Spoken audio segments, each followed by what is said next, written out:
Hey Chumbatas, are you looking for a new TTRPG to try out but are unsure what to really play? Scroll no further, Chum. I'm about to flick you some preem deets about Cyberpunk RED.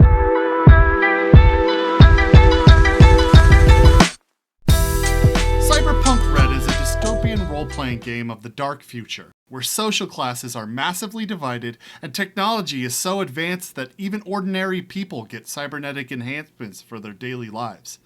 It was created by Talsorians Games as a middle point between the tabletop RPGs called Cyberpunk 2013, Cyberpunk 2020, and the blockbuster video game Cyberpunk 2077.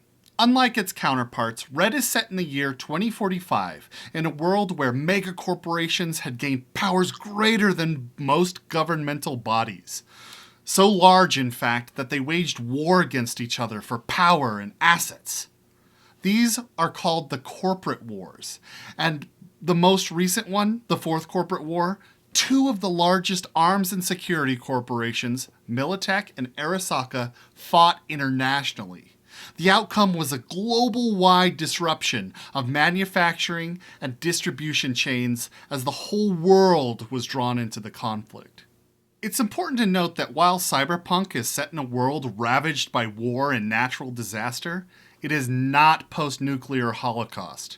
People can still get things, it's just harder. There's still law and order, it's just disorganized, sloppy, and largely corrupt. The players take on the role of edge runners, or cyberpunks, going on various missions in the world devastated by war, sandstorms, acid rain, blood rain, nuclear fallout, booster gangs, and the ambitions of corporations and governments alike.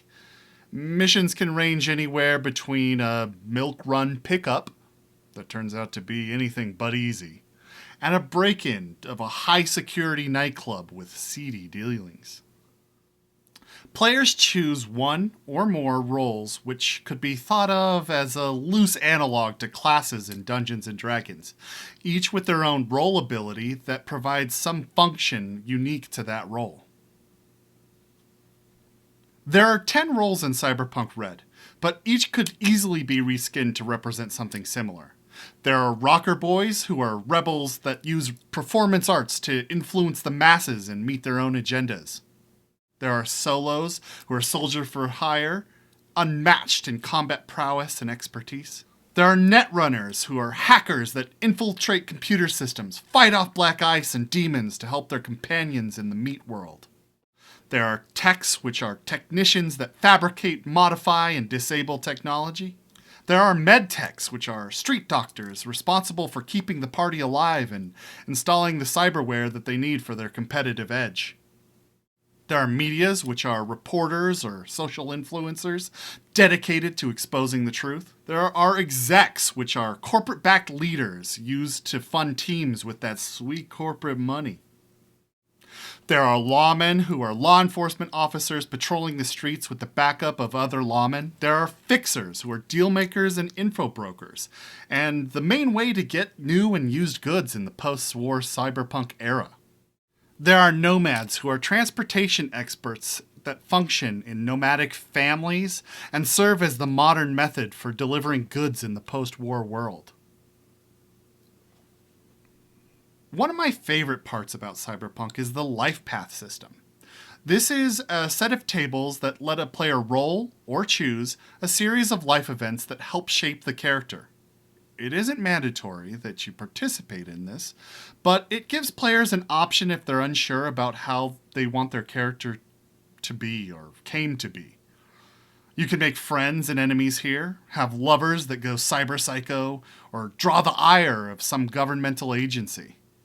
Options are vague enough to let you be creative and make connections between other life events, while giving players a good insight on how the world works. The main sourcebook details Night City as the default setting, intended as a Disneyland utopia gone defunct.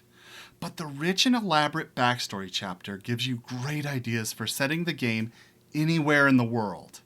From the radioactive fields of glass in the Middle East, to the explosive and dangerous streets of a shattered America, to undersea bubble cities of the deep down, or even space stations orbiting Earth, commandeered by a group known as the High Riders. There are infinite possibilities to explore in Cyberpunk. Cyberpunk RED features the interlock system.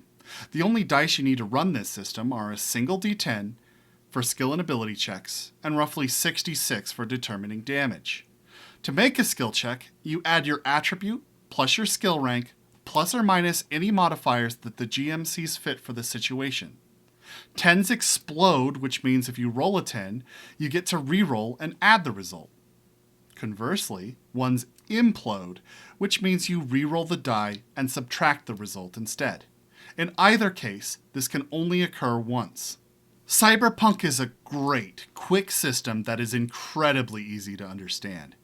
If you're looking to play in a dystopian dark world with danger lurking around every corner and mega corporations seeking to take advantage of you, I cannot recommend it enough.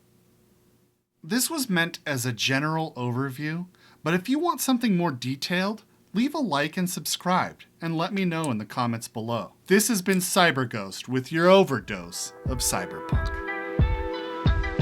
If you're looking to get your feet wet with the system, be sure to check out our Cyberpunk actual play by clicking up here.